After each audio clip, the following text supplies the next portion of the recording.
I've got a couple of gripes with the NFL awards. We know the NFL awards happened 5 days ago. Lamar Jackson was named MVP. CJ Stroud, Rookie of the Year. Will Anderson, Defensive Rookie of the Year. Christian McCaffrey, Offensive Player of the Year. That's fine. But I've got 3 awards that I've got some gripes and complaints. Myles Garrett winning Defensive Player of the Year.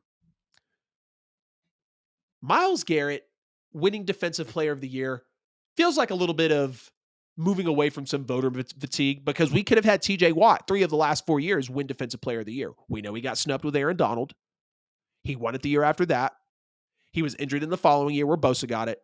And this year he was snubbed with Myles Garrett. So he could have followed in his brother's footsteps and won 3 of 4 Defensive Player of the Years.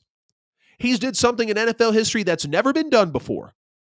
He's led the NFL in sacks 3 times in his career. No one's ever done that. Not a JJ, not a Lawrence Taylor, not any Aaron Donald, not any of these elite, legendary defensive players have done something that TJ Watt's done, and that's lead the NFL in sacks 3 times in his career.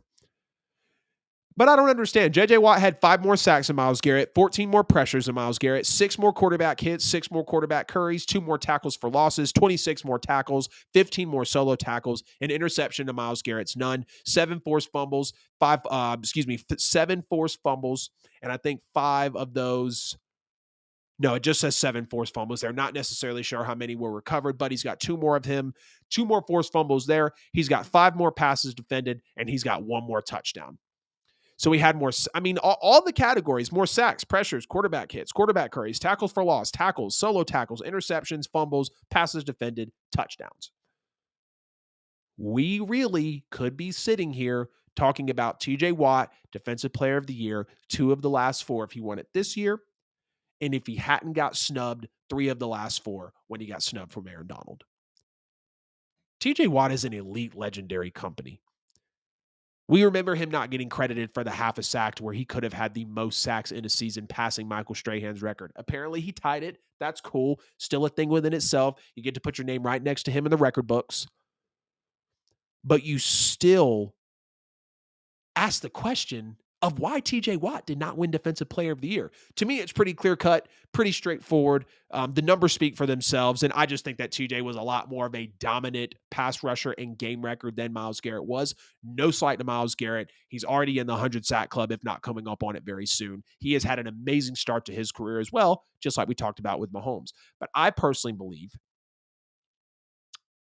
that because Myles Garrett was on a team that won more games, even though they went out in the same round of the playoffs, that is why they gave him the nod. I'd love to see the advanced stats that possibly support this. Joe Flacco winning Comeback Player of the Year. This is something that honestly befuddles the hell out of me. Joe Flacco has not had an NFL career. Realistically, a full-fledged season of tape since 2018 when Lamar Jackson took his job, when he threw for 2,465 yards, 12 touchdowns, 6 picks. Next year, he was with the Broncos. Next 3 years, he was with the Jets. This year, he was with the Browns. And I just don't understand how someone with 1,600 yards, 13 touchdowns, 8 interceptions, 60% completion is the Comeback Player of the Year. He only came in and played for 6 games. 13 touchdowns, 8 picks. He was turning the ball over. Yes. Was he slinging the ball around the yard? Absolutely. He threw for 300 plus yards in 5 of the 6 games he played in. 377, 374, 368, 309, 307, 232, 331 in terms of touchdowns in the games that he's played. But also 113, 212 in terms of the interceptions that he threw down the stretch, or really not even down the stretch, but in the 6 games that he played. I'm not sliding Joe Flacco at all. I love when I can see guys get another opportunity like Joe Flacco, like a Geno Smith, like a Baker Mayfield, who I'm about to make the case for, that should have won Comeback Player of the Year. Baker Mayfield had his highest completion percentage after being with the Rams last year, after getting traded to the Panthers from the number 1 overall pick, after only throwing for 3,000 yards in 2021, 17 touchdowns, 13 picks, after that lightning in a bottle year. He had a career high in completion percentage at 64%, a career high in passing yards at 4,044, a career high in touchdowns at 28, and one of his lowest interception totals of the year with 10, with a 94.6 passer rating. He won the division, albeit being the NFC South, and he won a playoff game against the Philadelphia Eagles, who were the runner-up in last year's Super Bowl, albeit the Eagles not being very solid in the back half of the year. Under a Dave Canales, who was a first-year offensive coordinator, under a defensive-minded head coach in Todd Bowles. Baker Mayfield was the comeback player of the year. Of course, people think Damar Hamlin should have won. I've already given my piece on why I don't think Damar Hamlin should have won. It's amazing that he came back from what he came back from, but he wasn't making an impact on the field. And that's what this award is for. It's not for the best story, it's for the best impact. And I get it. Joe Flacco came in, fourth quarterback of the year to start. I get all that. But he wasn't comeback player because he was still turning the ball over at a clip that he shouldn't have. Baker Mayfield played better football all year and had career highs in everything. And just because Joe Flacco comes back and throws for 300 yards in 5 of 6 games that he plays for, again, only 6 games, blown out 45-10 in the playoffs by the Texans, that's your comeback player of the year? Didn't agree with that. Didn't agree with that at all. And another egregious snub to me as well is DeMeco Ryans not being coach of the year. It was Kevin Stefanski.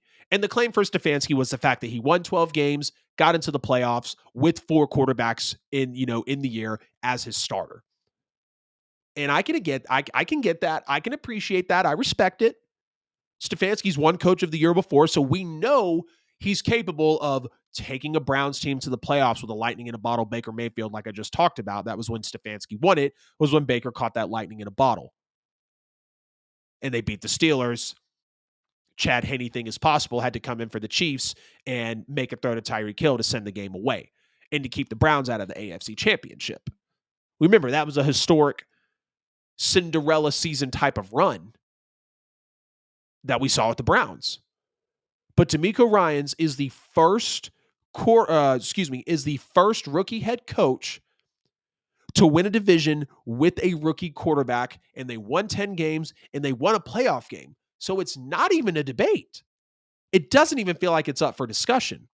Is what Stefanski did impressive? Yes, but he's won coach of the year before for a reason.